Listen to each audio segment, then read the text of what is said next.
Hello and welcome to Draw With Me. I'm Danny Gregory and it's Thursday and we are just digesting all of those beautiful pre-Thanksgiving drawings that we just saw. And I'm joined here by my better half. Hello, everyone. This is JJ. And what did you think? I mean, there was a lot of beautiful foods. I really never tire of thinking about Thanksgiving dinner, and I'm tempted to just do it again today. What do you think? Just keep going? I think we're just going to do that. I think maybe we'll do a Christmas dinner, or maybe we'll do like a New Year's feast or whatever. Yeah. You did say, what are all these leeks right before we started? And I said, I'm making potato leek soup. And I heard your stomach audibly growl. I like a good leek. Yeah. But yes, and there was a lot of people who did sort of vegan, plant-based things. A lot of good riffs on the meal. Not everybody likes to have... Some people like canned cranberry. Not everybody wants a giant dead bird. Yeah, maybe there's a future where animals don't have to be killed for our pleasure. A reason to give thanks, yes. So, so that was fun. And what do we have to talk about today? We just got a new couch yesterday. Oh, it is heavenly. We've been living in this house since the pandemic began, and we have not had a couch until yesterday. Yeah, we moved here, and it was furnished with some ramshackle furniture. And so we have a couch. We can lounge about now by the fire, and life is good. We can lie there after in fact, we're Thanksgiving. gonna lie there tonight eating potato leek soup. And after our Thanksgiving feast, we can what is it called? Tryptophan. We can be overwhelmed by waves of tryptophan and lie there like big lugs. So yes, we're happy about that. Yes. So today, let me just run through a couple things, and then we're going to be tackling a different kind of bird.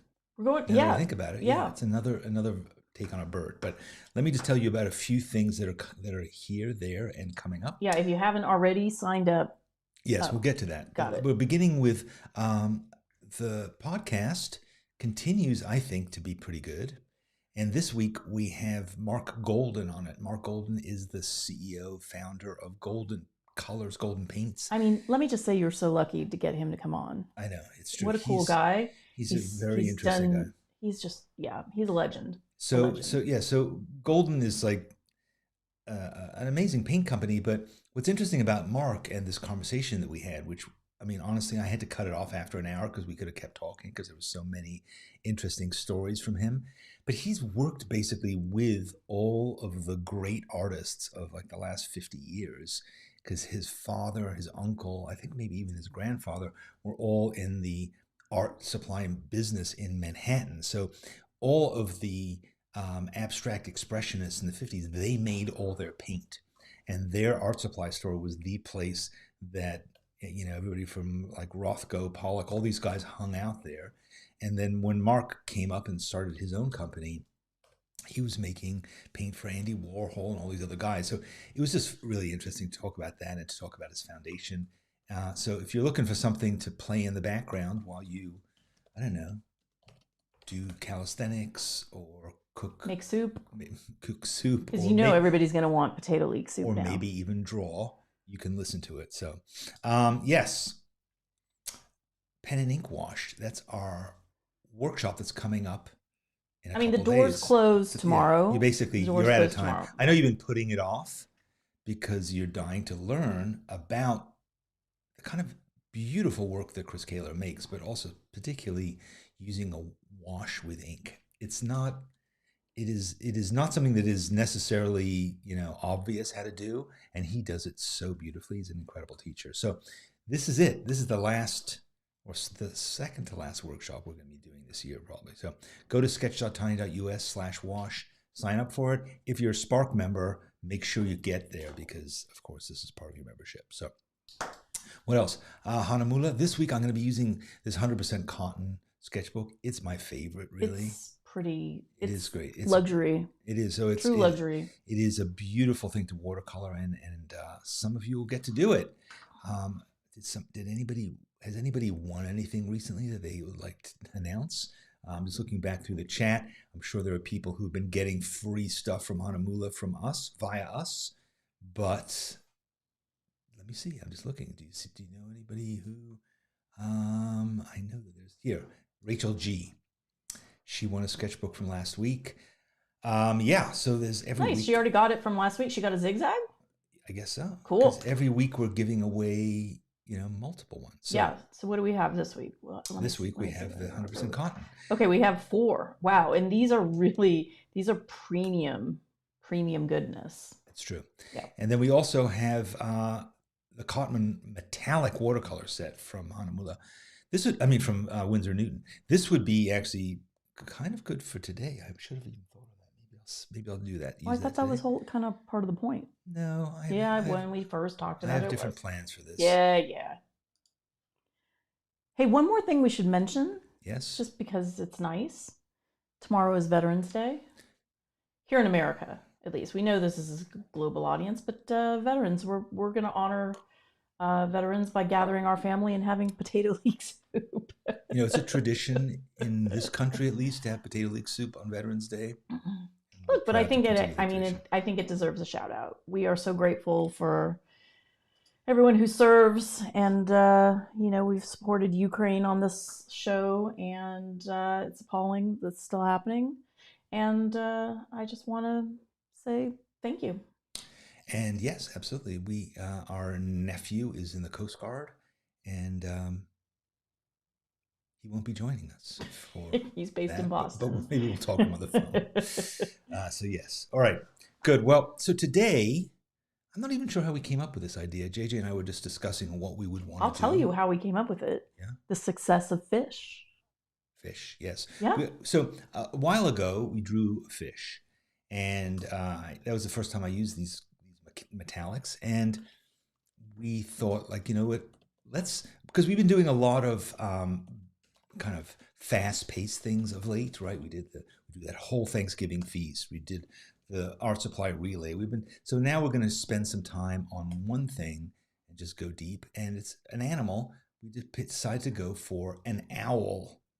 Owls are... we really like owls. We like owls. Oh, I know why. Because we do get owls in our yard, and we haven't seen them yet this year. Right. And we're hoping to attract them. We've had big owls and small owls. Yeah. And it's time. Usually in the wintertime. So we're hoping that the laws of attraction will, if we give the concentrated thought to the beauty of the owl, that it will come nest in our tree. Very good. Yes. So the concerted power of all of us drawing an owl will draw an owl to our yard. Yes. Here's an owl. A lot of people are chiming in.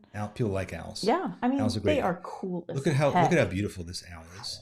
So this is an owl. This is a particular owl. This is a great horned owl, which are incredible predators. They are very powerful animals. This particular owl was, somebody found him caught up in a fence. Let's not talk about that. He had a broken wing, and they thought that he maybe it got hit by a car. And so this is at, where was it? It was Vanderbilt University in Tennessee. And they took him in, they bandaged him up, they fixed him up, and this was like 10 years ago. He's now doing well and living out there in their preserve. So sanctuary. Yeah, they are very nice and beautiful. So we're going to draw him, and I also have set it up so that we can have a closer view of him as well, which I think will be helpful because that face is insane. The eyes. Yeah, wow. Really good. So, but we'll start broad, and I'm thinking I'm going to use a dip pen. I had a kind of disastrous outing with ink the other day. In fact, I meant to bring in a hairdryer. Do you want me to go get it? We might need to do that, yeah. Do you want me to go get it now? You might as well. Yeah, if you don't mind. So we are going to start. So I think I'm just going to kind of just jump in. And the reason I'm thinking dip pen is because there's just a lot of textures in this owl. And I'm just interested in kind of having at all those all those textures of the feathers and stuff like that. So, usually the way that I start kind of every drawing, it seems, is... Thanks. You can plug it in over there. Not going to need it for a little while, but yeah. I just kind of draw starting in the upper right-hand corner. It's particularly a good idea when you're using a dip pen to start in the direction of your non-dominant hand, just because, you do that way you're less likely to smear it.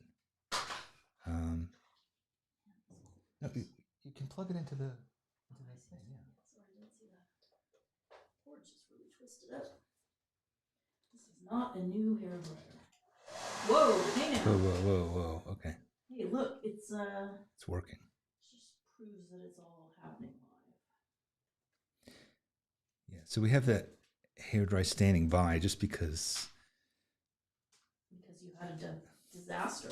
You now have learned. I don't know that I've learned. Disaster. Well, I don't know that I've learned that yet, but yes, it's true. What about this Twinkie feet? Excuse me, we're on the air. Everybody likes to see this little doll. Yes. All right, so we're drawing owls. And yeah, there's just a lot of interesting details in him, but I want to make sure I get this eye right, because the eye is... Could you make out with that animal some other time, some other place? I can't resist her.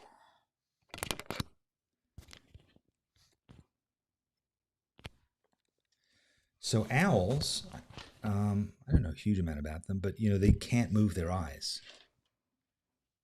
They can't. Their eyes are different than ours. They're not spheres. They are like tubes or something. Wait, what? Yeah, they're tubes that are like bolted to their heads. So that's why they turn their heads as much as they do, because they can't turn their eyes. Do you want me to Google great horned owl? See what I can learn? Yeah, do it. Here's the second question on Google. Can a great horned owl pick up a 20-pound dog? Coincidentally, our dog is 20 pounds. Twiggy is 20 pounds. Due to its strength and size, the great horned owl is the only owl species that would be able to pick up a small dog consistently, but only as much as 9 pounds. Wow. Oof. That would not be a happy day. Speaking of which, we saw a coyote in our yard, and I think they could get a 20-pound dog, so we've been, monitoring. Coyote is basically a 40-pound dog, isn't it? How much does a coyote weigh? I mean, this one looked well fed. That's all I'm going to say about that. But so we went to, we saw so firstly, one of the neighbors asked, has anyone seen a predatory animal? And then the next day I saw the coyote. And then the next day we went to the Herd Museum here in Phoenix, which if you ever do visit Phoenix is atop of the list. It's world-renowned museum, and it focuses on indigenous peoples. And this show was curated. I'm not going to remember the name of the guy in New York, but it was about the environments of 4 native tribes. Wasn't it cosmology? Yeah. Well, and it just was so beautiful. Anyway, I'm not going to do it justice with my ramble. But one of our favorite pieces that we saw in the show was a gorgeous painting by an artist named Stephen Yazzie. I hope I'm pronouncing that correctly. But he works out of Denver, Colorado, and it was about a coyote, and it was about the coyote being representative of our own, morality, like the fact that we aren't always our best selves, but that it's essential to love this part of ourselves and to recognize it as, to be a fully integrated person. You have many facets, but the coyote as, the mythology of the coyote in native culture is quite celebrated, and they're the mischief maker. Yeah, they bring a little chaos, but they're also revered and they're essential, right? They're an essential part of life. So anyway, it flipped the narrative in my mind about this coyote that I felt was very threatening to our property and our beloved Twiggy, but to realize that they are, I mean, just like human beings, you can't, you need both sides of life, right? You need both his sides. paintings are of coyotes like in somebody's living room, standing on an armchair or something. So like really violating what we think of as the human sphere. But this guy is... Stephen Yazzie, Yazzzie. He is a Navajo, right? Yes, I believe so, yes. He's a Navajo, he's an ex-Marine, but he does these amazing art pieces. Like he did this piece, which I will be sharing in the Tuesday essay, which is where he built a little vehicle, like a little kind of soapbox derby sort of go-kart that is, moves by gravity. And he drives it sometimes like 30 or 40 miles an hour. And he has it set up so that he can draw while driving. I mean, we died laughing watching this thing. It's just so extraordinary. So he's like driving down a road with cars on this thing, and he is driving with one hand and drawing with the other, drawing the landscape that's unfolding in front of him. It's kind of like a real Fred Flintstone car. Like he's got, levers, pedals, but it's not motorized, but it does it's still go. Going. It was going. And in fact, there was one wipeout. I mean, it's just... pretty amazing. So go to his website, check it all out. We are... But I would also say don't fans. Don't drive and draw. Don't. Yeah. He's a professional. Speaking of wipeouts, right? He's a professional. Don't do it. But you can if somebody else is driving and you're just sitting in the passenger seat. It's actually a pretty cool thing to do, is to draw while moving. So think about it.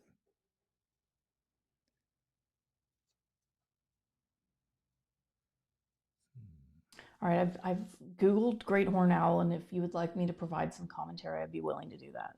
That's very good of you. You just say the word. Yeah, by all means. Okay.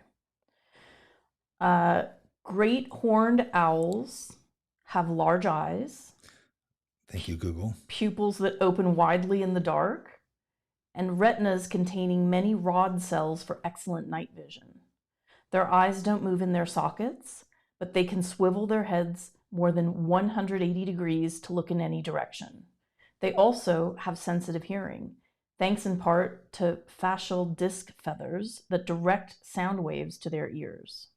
That's pretty cool. So are these things ears that are sticking out of the top of the head? No, I think they're just like feathers. They're feathers, but they're like acoustical boosters.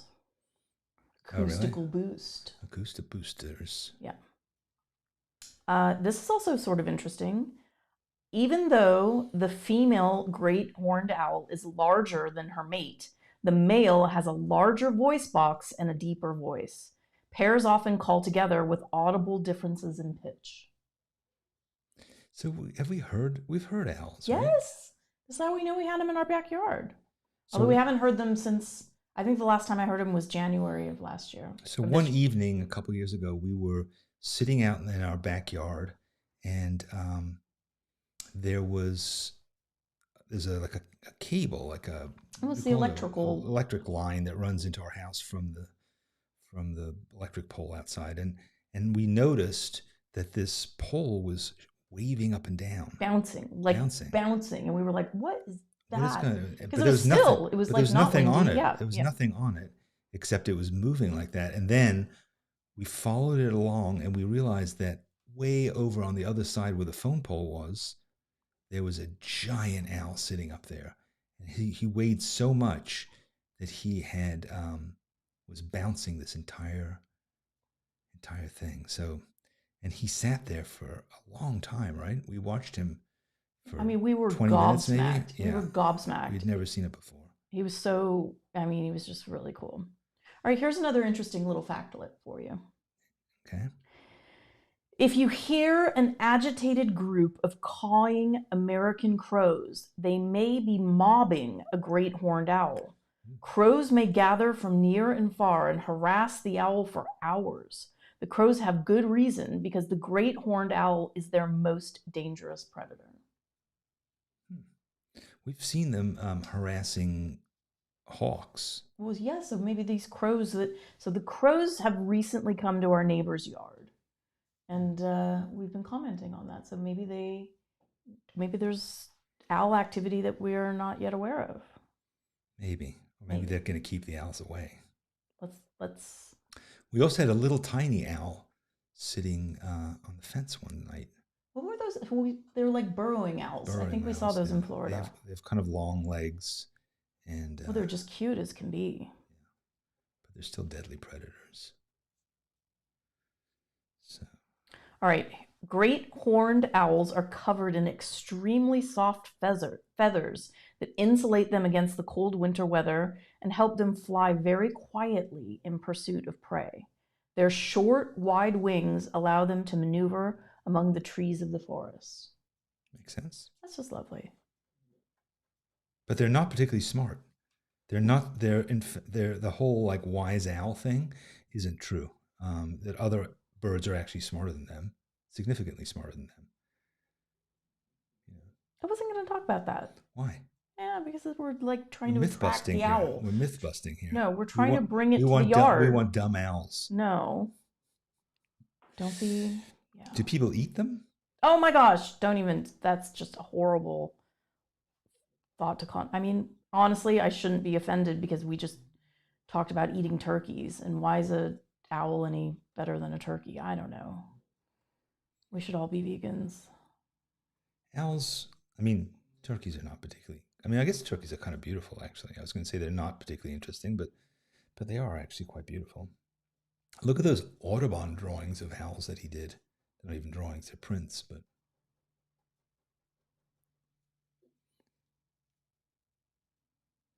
Oh, and Corinne says she gets coyotes, but we also had, what did our neighbors say we had? A bobcat. Well, they said they had a bobcat. It felt like a one-upment. Like I wrote about the coyote and they were like, yeah, well, we have keeping up with the Joneses. Yeah, I was like, come on, guys. Like, although we did see, what did we see in Pasadena that time, remember? When we were going to... Oh, a mountain lion. Yeah. We saw a mountain lion coming out of our friend's front yard as we were pulling up in the car. God, nature is lit, as they say. Yeah, nature is lit. In New York, no. Yeah, that's not true. We had the great red-tailed hawk, like right on. Yeah, they were pretty cool. There was New York has. Don't. It doesn't. For something to be good, something else doesn't have to be bad. Really? Yeah. But when we lived in New York, we lived in Greenwich Village by Washington Square Park, and there were peregrine falcons, and there was a red-tailed hawk also that lived there. And in fact, the president of NYU, because this is the center of NYU's campus, had a webcam set up on the windowsill of the office there. Like a live feed. A live feed, because the red-tailed hawk would make its nest up there, and then you could watch the feed and see it bringing in food for its babies as they were born. And one time don't talk about that. Bring in squirrels from the park and things squirrels. like that, pigeons. Nothing more than squirrels. And, just calm down. People are going to get really upset. Say that there was other things that are brought in sometimes. Yeah. But never a pug. No pugs. This is not good. This is not what we want. But we did kill the gopher. Did we talk about that last week? Yeah. We killed the gopher? We killed the gopher. We've been harassed by a gopher, and we actually I thought it was going to eat all of our trees. I think we've talked about it enough. Yeah, let's move on from I think nobody wants to hear about us killing. But I have to say, that moment, I think, might have been when I officially felt like we'd moved to Phoenix. I thought it was when we got our couch. Well, those two things have happened in less than a week. That's true. But yeah, Did you kind of feel some kind of stirrings in you because I was manly enough to kill a gopher? You're like, you know what? Did you look at me differently? I would love for everyone picturing us as we're laying the trap, bickering, and that I'm insisting we put peanut butter on the trap, gosh. and you're like, absolutely not. And then we've got peanut butter all over and covered in dirt, and the two of us bickering. Honestly, it was. I was glad that we were successful, because if we would have had to do it again, we might have Killed each come other. to blows, punched each other out in the yard. And it was really, yeah. Yeah. JJ just didn't understand the fundamental thing about hunting like I know. Well, yeah, and if you hadn't done the peanut butter, you might not have had the instant success. Yeah, the peanut butter. Oh no, that peanut butter is not getting credit for my kill.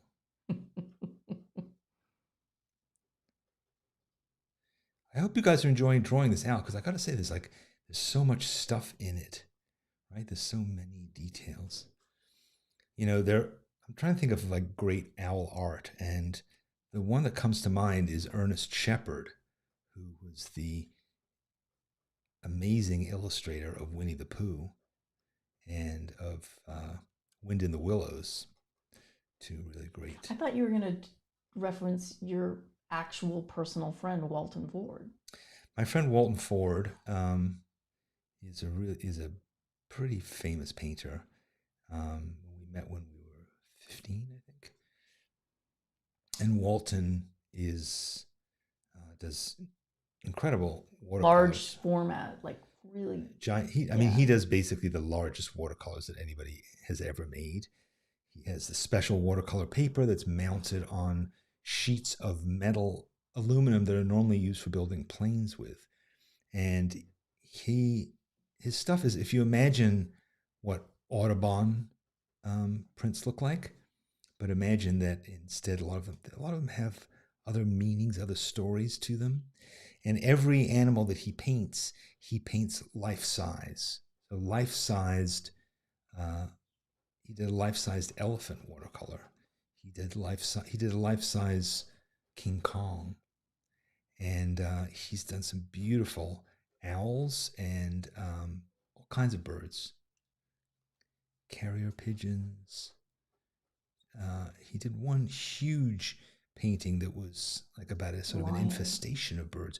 Well, he did a bunch of lions. So again, imagine life-size lions, but they were all in kind of modern environments. So he had one that was next to a swimming pool in Beverly Hills, and then he did one that was about the La Brea tar pits. Oh, that's right. And all these animals, saber-tooths and mammoths, coming out of the La Brea tar pits and kind of attacking LA. Hey, Drew is asking, what kind of pen does Danny have? Can you show the pen? So this is, this handle is a Kohinoor handle, which is kind of messed up right now, but this is a G nib. So it's a nib made by, it's a Japanese company, but it is called Zebra. And this nib is a G.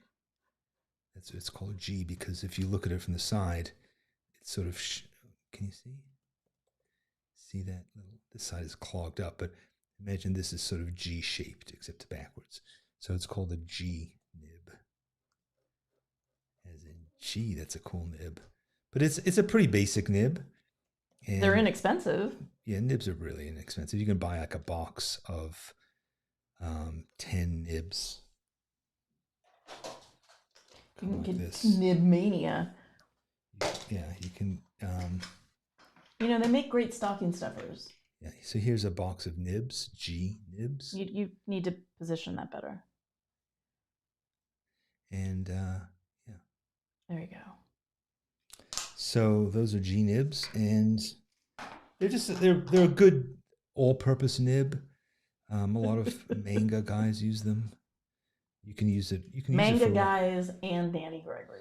Danny Gregory. You can use it for writing with as well, if you're so inclined. But I just love this, the quality of a drawing with India ink, which is, I use all kinds of pens, but there's just nothing like the blackness and the sort of solidity of India ink. It's really cool. And you can just see from all these different marks that I'm making how much variation you can get with a single nib. Can everyone hear the scratch, scratch, scratch, scratch, scratch, scratch? You can hear Just that. be quiet for a while and let them hear, like meditate on the scratchy, scratchy.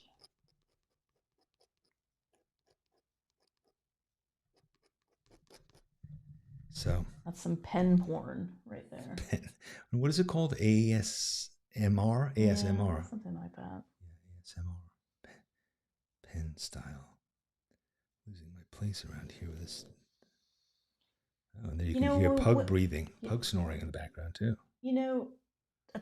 A segue, a reverse segue. When we talked about Veterans Day, I had in my head that I meant to thank Naomi, who is here helping us moderate. Everyone knows Naomi, who's when you're logged in and you see comments from Sketchbook School. Yeah. Her husband is in the Navy. It's true. She is our very good friend. Naomi works, we use a service called, oh no, now I'm blanking on it. Oh my goodness, that was really bad. Well, we found Naomi through Go Squared Away. Go Squared Away, yes. So they provide like contract work for wives or husbands, for spouses of active military, and it's fabulous. Anyway, thanks, Naomi.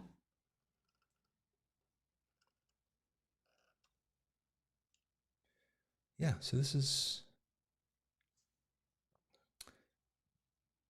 I'm not fitting the entire bird in, but I think the most interesting thing is his face. I'm kind of bummed you're going to miss out on those honking feet.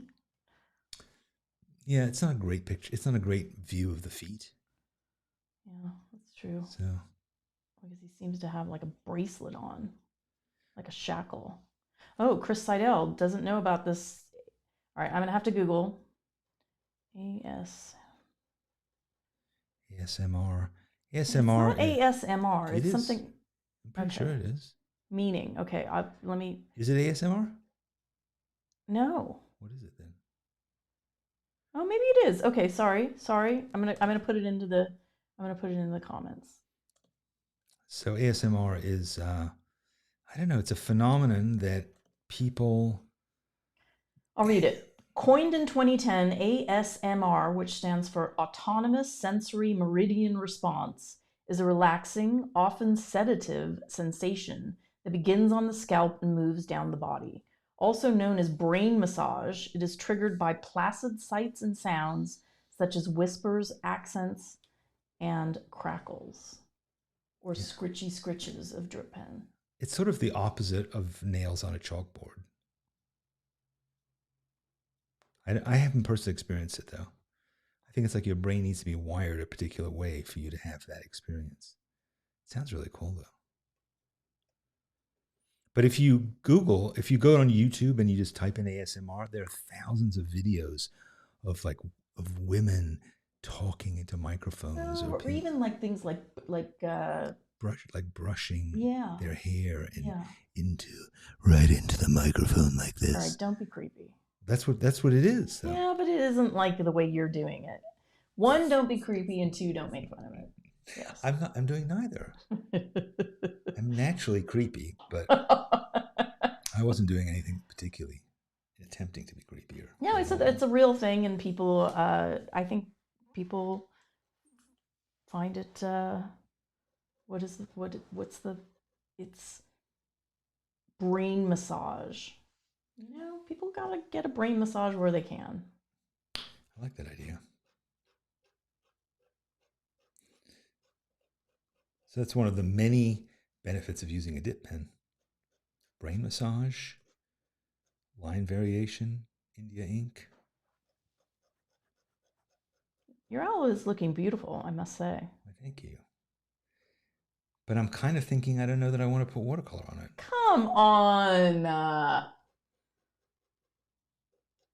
think I'll just ruin it. I think it's one of those drawings that looks good with It's all about the pen. I think you got to at least do his eyes. Really? I don't know. I was anticipating the watercolor, and I was feeling excited about it. Let's take a vote.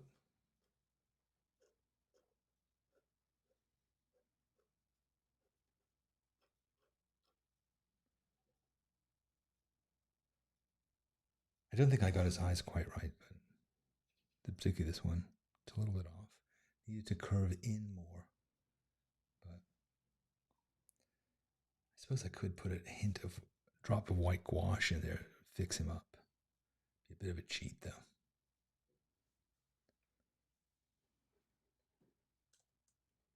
I think people must be working because not very many people have commented, but it's like one person said no, one person said yes, another person said add some light washes of brown ink.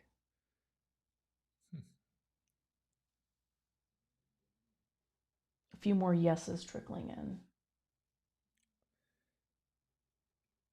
Those are trolls. Only a troll would say. Oh, this is interesting. Carolyn Noblet says Bob Ross is considered ASMR by some with his soft, gentle speaking tones and brush and painting noises. Yep. And he's considered creepy by some too. Already have it. Yeah, that's rude. It's Bob Ross Day is coming up, by the way, isn't it? Or did no, it just happen? It just happened. Yeah. I think it happened when we were in Colorado. What are you supposed to do on Bob Ross Day? I don't know. Paint little trees? Happy trees? When we were in Colorado, we did see some very happy trees. The aspens were changing color. It was lovely. I think we might have talked about that last week.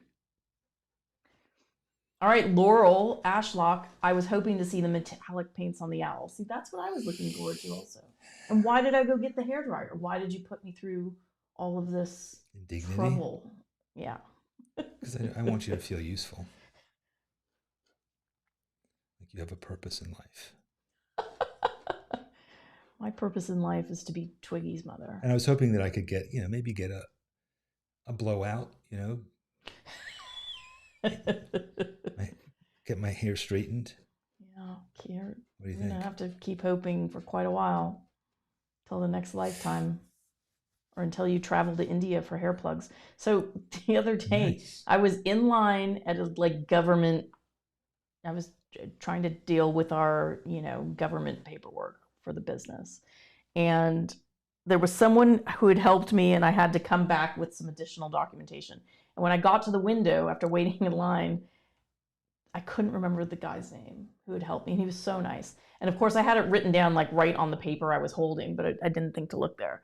So the lady behind the window was prompting me, trying to describe the various males of the office and asking me, did he look like this or did he look like that? And I was like, I can't remember. All I remember is he was really nice and he was bald. And then the woman started laughing and I said, but aren't they all? And the man who was at the window next to me got indignant and told me he went to India and got hair plugs and insisted I look, but they were quite good. But it was this whole thing. And they were all these stressed out people down at the Corporation Commission and the federal bill. It was we all had a laugh. So if you do want to get a blowout, I'm just giving you all of this information so that you're supposed to say you look great the way you are. I mean, you do, of course, and I love you to the end of the earth and back. But what about a toupee? If you did want to have a blowout, you could go get hair plugs in India. He said it was relatively inexpensive. Seems like a lot of trouble. I asked him if it was painful, and he didn't seem to want to answer that question. So I'm going to assume yes. Was he Indian? He was Hispanic. Yeah. I mean, Indian people do have nice hair. Maybe that's the reason. I don't know. Thick blue black hair. I knew a lot of people. Some don't. Some are bald. When we lived in New York City, I knew people that would save money and go to India to get expensive dental work done. The dentists there are top notch. It's really a shame when you have to leave your country to get your dental work done. Or your hair done. India. We need to go there to get some good food sometime. I mean, we often have viewers from India, but no one's chiming in. Either I've offended or they're all getting their hair done. Contingent did not chime in today or did not join in today. Biz, teasing Danny. Should we have a draw with me where we give Danny different toupees? So not bald and beautiful. Remember we had bald and beautiful a couple of weeks ago? We did do a hairstyle show with Vanessa.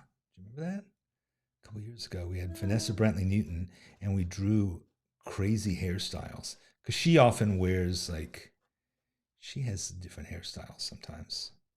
Wigs and the like.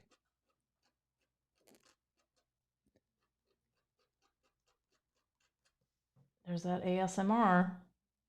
I think let's have like 1 minute of ASMR. 1 minute of it. Yeah, because it's, I think, a palate cleanser. I'm gonna stop. Let's stop talking.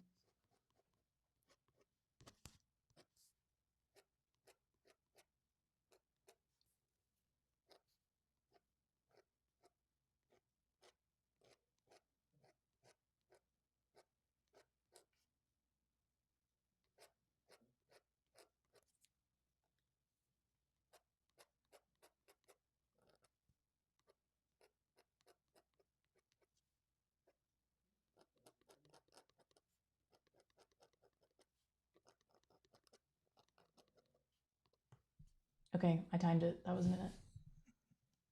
Wasn't that nice? I enjoyed it. I enjoyed the silence. Well, there was also some. It allowed me to hear. Monica said we can't hear the pen. Man, then that was just like a minute of nothing. Oh man, what a bummer. I feel I need to get our little snoring dog. You can ASMR that. Oh, you want to give me?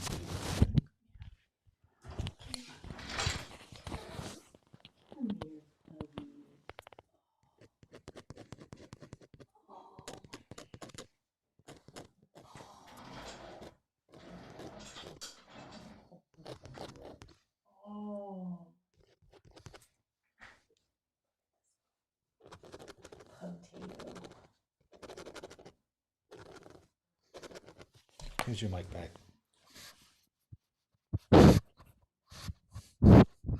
There's ASMR. Pug snorts. I think pugs can be good brain massagers. Why not?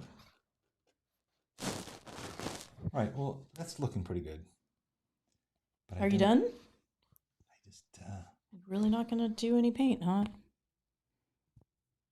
I think it's going to be. Maybe I will. All right. Let's just. You've got 15 minutes. Okay. Oh, soldier down.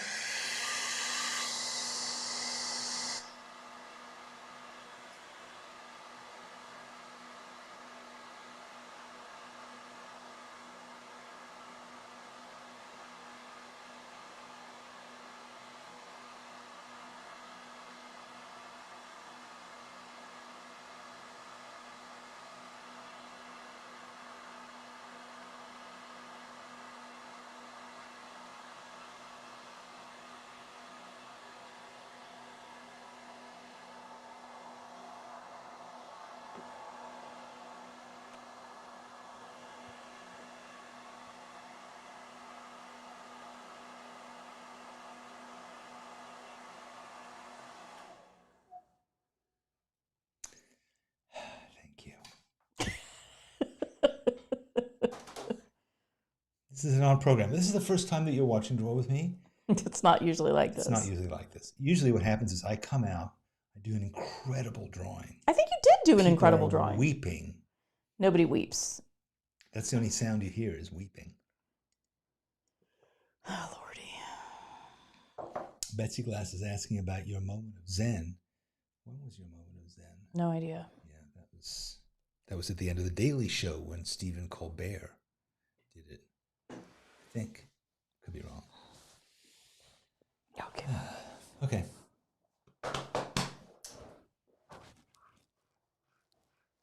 How about ink? How about metallic watercolors? On an owl?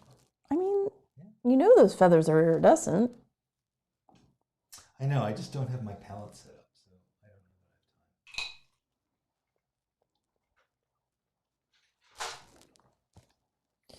You know, that's what I could do actually, is I could do other colored inks in there.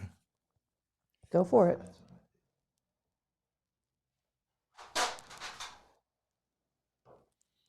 Even a little sunshine yellow, perhaps.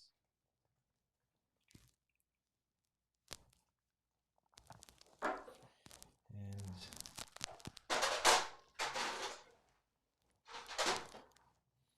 a little bit of nut brown.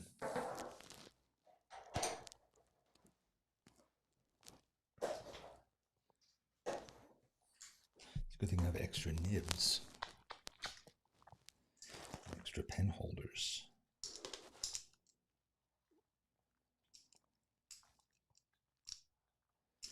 This is why we have multiple nibs.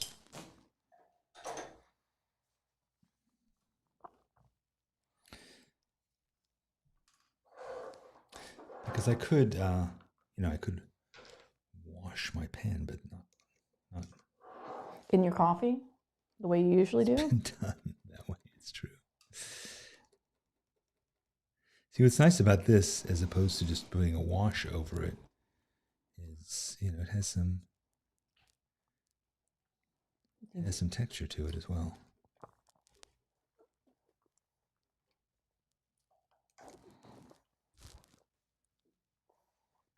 Toilet hasn't stopped licking her lips since I picked her up. Yeah, I know. Maybe that's not what people want to hear. I know. I'm gonna put her down. I'm sorry. I disturbed your nap, baby. Oh, I need some. Oh no.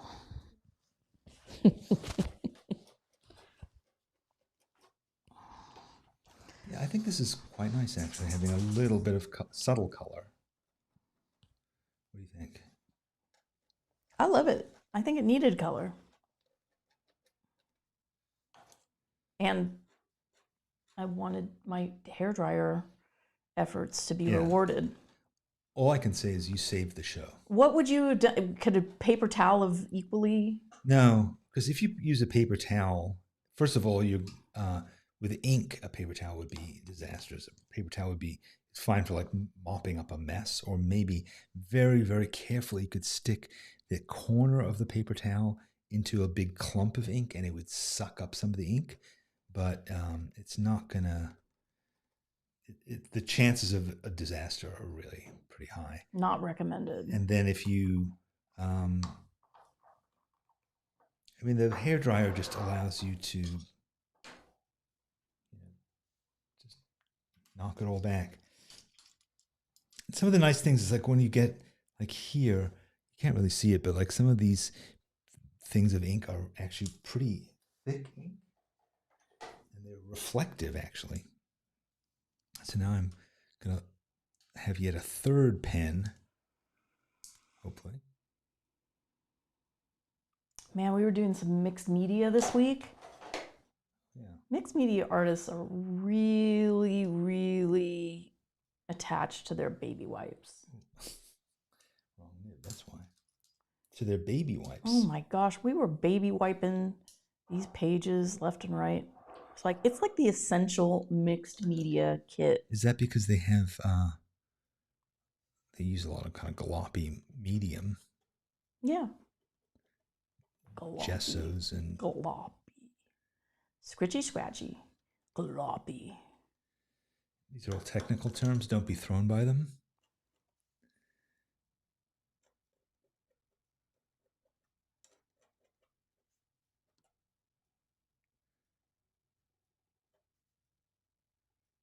You can see that these brown feathers are kind of softer, almost like down underneath. They talked about the incredible softness. I wonder why that Google. is. Well, it said to make them fly better. Oh, because they're light? I guess. It probably keeps them warm also. Stands to reason. But they have short little wings. And you can see, compared to the hawks we have, look at that little winglet. It is short. Do they make nests? They must. Of course they make nests. That's what we're trying to attract to our yard. You've forgotten the mission?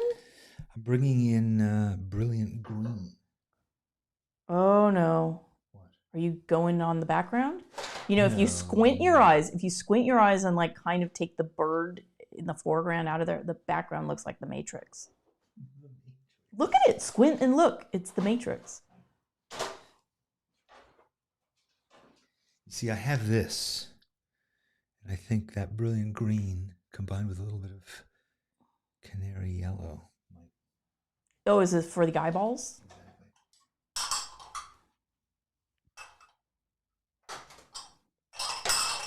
Hey! Oh, Danny.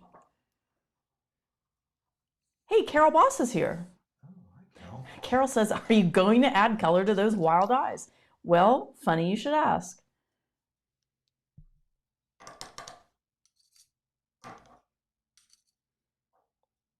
And Drew says, wow, those inks are beautiful. Yes, they are beautiful. The labels are beautiful. Winsor and Newton ink. Drawing ink.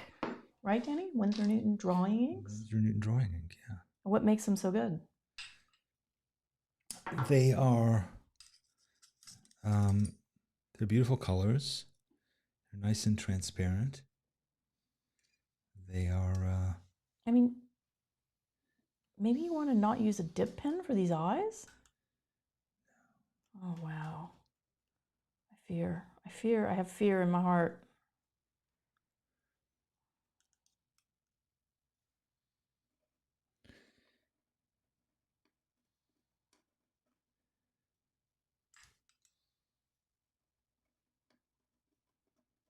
this is obviously watercolor paper. But 100% cotton. 100% cotton paper. Watercolor paper. But it's really able to like take anything you throw at it, really. You know, a lot of paper would like start to shred when you're scratching away at it. But so I think I might. Well, and it's also 100% cotton paper in a sketchbook. That's true. And I believe the pages are sized on both sides. Yeah. It's good stuff.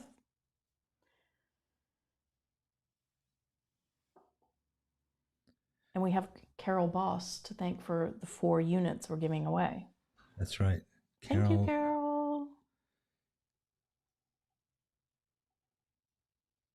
Yeah, I kind of like that. So I think I'm going to take that. I'm kind of liking this brush. So I think I'm going to do a bit more with the brush. I can dilute it a bit more, and I can also cover a bigger area. It doesn't have quite that textural feeling that the dip pen has, but works with it in conjunction with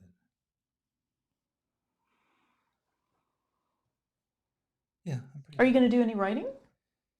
You've got 5 minutes. This is your 5-minute warning. It's like on a British baking show.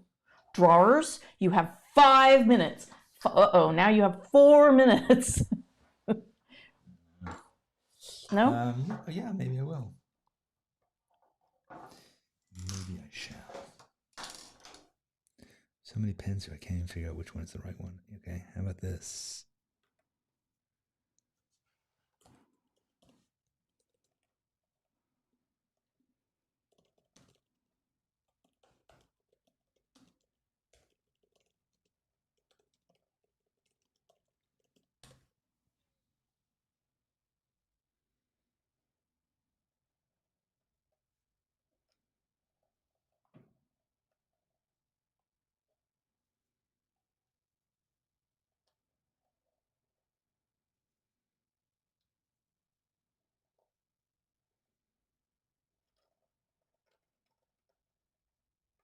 Cute.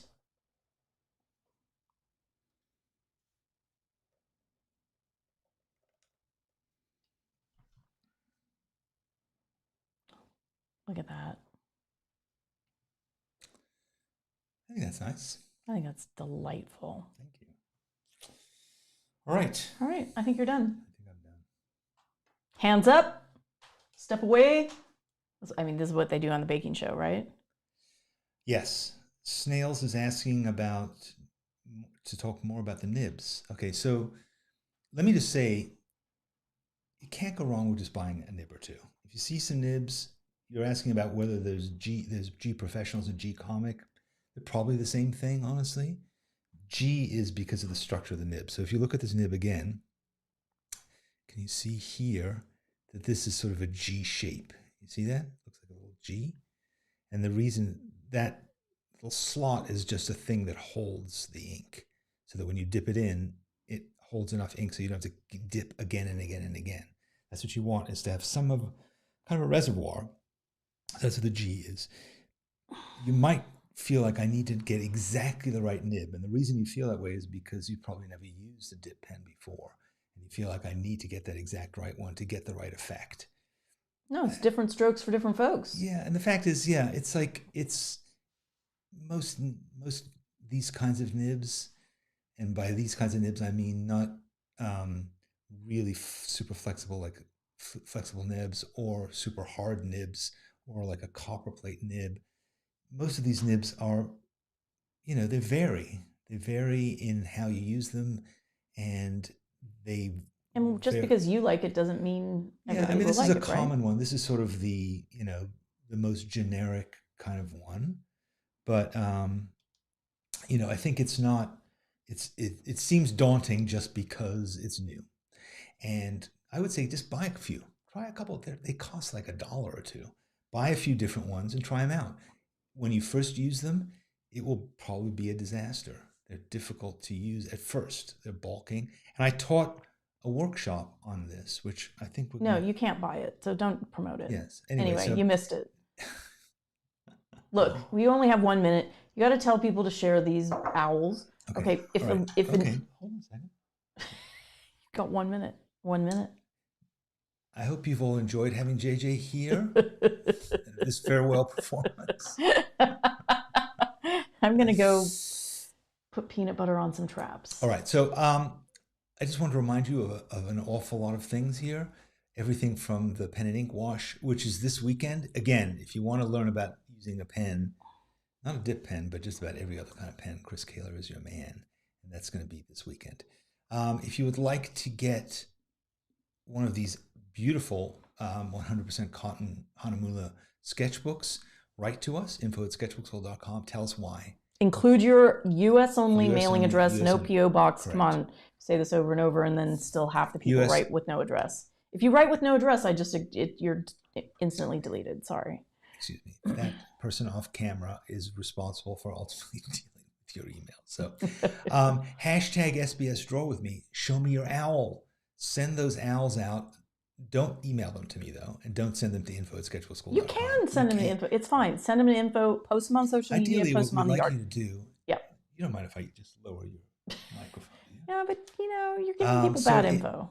Info@sketchbookschool.com is fine. Email them there. What I would suggest you do instead, though, is share them.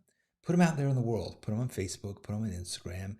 Even if you say my owl's no good, it doesn't matter. Just do it anyway. And then tag it, hashtag SBS Draw with me. We go out and we look for all the ones that are on social media, we gather them, and we will show a procession of owls, a parliament of owls next week. Parliament of owls. Wow, that was, you came. Pull that one out of the. Yeah, big, right at the end, at the 11th hour. The Art for All podcast showed that Princeton education. The Art for All podcast comes out every Monday. It is available here on YouTube. So if you'd like to just have it rambling in the background, or if you'd like to see the faces of the people talking, you can do that. Or if you want to just have it on your device, it's available wherever podcasts are available. And Danny'sEssays.com, I write an essay every Friday and another one every Tuesday. You can get them, the Friday one at least, for free. Just go to Danny'sEssays.com, sign up for it, and I'll send you one tomorrow. And if you must, subscribe to this channel so you'll know next time we do one of these, which will be next Thursday and every Thursday until there's nothing left but owls, and then we can stop. And happy Veterans Day if you're in the U.S. Day. Hope you can take the day off. And thank you, Naomi, and we will see who does our social media. Yes, we'll see you next week. David T says a group of owls is a parliament. Isn't that what I said? Yeah. Indeed you did. Yeah.